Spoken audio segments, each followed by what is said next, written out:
बिस्मिल्लाहिर्रहमानिर्रहीम। अस्सलामुअलैकुम। क्या हाल है, कैसे हैं आप लोग। आज गजरेले की रेसिपी के साथ आप लोगों की खिदमत में हाजिर हुए हैं।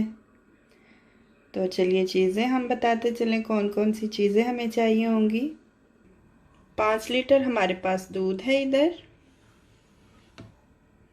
और 2 किलो हमारे पास गाजरें हैं जिनको कद्दूकश किया हुआ है। 1 किलो तकरीबन चीनी है। इधर 2 कप हमारे पास चावल हैं। इधर नारियल है कटा हुआ तकरीबन 100 ग्राम। यहाँ पे मक्खन की एक टिक्की हमने रखी हुई है, और इधर 200 ग्राम हमारे पास बादाम है। हमें ज़्यादा कुछ डालना पसंद नहीं, इसलिए हमने इतनी ही चीज़ें रखी हुई हैं। वो आपकी मर्ज़ी है, आप और भी चीज़ें पसंद करते हैं जिस तरह सौंगी हुई, इस तरह की चीज़ें आप ऐड कर सकते हैं। जी तो चलिए अब हम बनाना शुरू करते हैं। एक साइड पे पानी खुश्क हो रहा है गाजरों का, और चावल भी हमने भिगो के रख दिए हैं बहुत गर्म पानी से, क्योंकि मैंने देर से भिगोए हैं। इसलिए फिर अगर आपको देर हो जाए तो आप गर्म पानी से भी भिगो सकते हैं। तकरीबन हमने सुखा लिया है, बस थोड़ा सा और इनको भूनेंगे। और एक साइड पे दूध चढ़ा दिया मैंने हाई फ्लेम पे चूल्हा करके। इसमें हम चावल डालेंगे।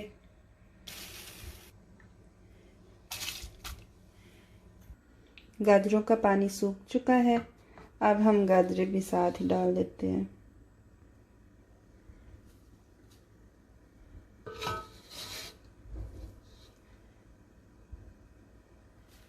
हमने चावल भी साथ ही डाल दिए और गाजरें भी साथ ही डाल दी। अब हम मक्खन भी इसमें ऐड कर देंगे। चीनी हम अभी शामिल नहीं कर रहे, क्योंकि चीनी की वजह से फिर खीर हमारी जलना शुरू हो जाती है, और ये सारी चीज़ें भी ज़रा ठहर के हम डालेंगे। पहले हम गाजरों को और चावलों को अच्छे से गलने देंगे। इसको पकाते जाना है, इसका ध्यान रखना है कहीं ये जले ना। थोड़ी थोड़ी देर बाद चमचा हिला देना है इसमें। जी तो गाजरें हमारी तकरीबन गल चुकी हैं और चावल भी गल चुके हैं। अब हम इसमें साथ ही दूसरी चीज़ें भी ऐड कर देते हैं, जिस तरह ये नारियल हो गया, बादाम,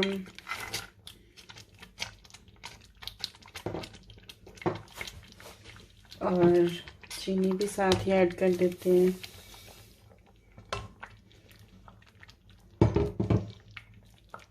जब इस पोजीशन में आ जाती है खीर, बहुत ज़्यादा थिक हो जाती है, तो इसको फिर ज़्यादा हिलाना पड़ता है, बार बार हिलाना पड़ता है ताकि ये जल ना जाए।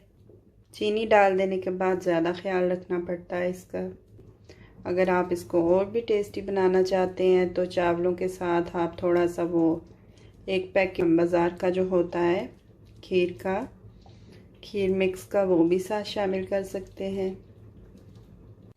जी तो ये देखिए गजरेला हमारा रेडी हो चुका है।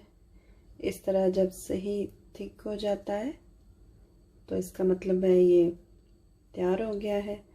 और दूसरी टिप ये भी है कि अगर जब बनाते वक्त ये बार बार इसके छींटे उड़ते हैं तो वो भी एक निशानी होती है कि अब हमारा गजरेला या खीर जो भी होता है वो रेडी हो चुका है। तो चलिए अब हम इसे सर्व करते हैं। जी तो ये रही हमारे गजरेले की फाइनल लुक। अगर आपको हमारी रेसिपीज़ पसंद आती हैं तो हमारे चैनल को सब्सक्राइब कीजिएगा, लाइक कीजिएगा, शेयर कीजिएगा, कमेंट भी ज़रूर कीजिएगा। दुआओं में याद रखिएगा। अल्लाह ताला हम सबको इस कोरोना वायरस जैसी वबा से महफूज रखे। हमें इजाज़त दीजिए। खुदा निगहदार।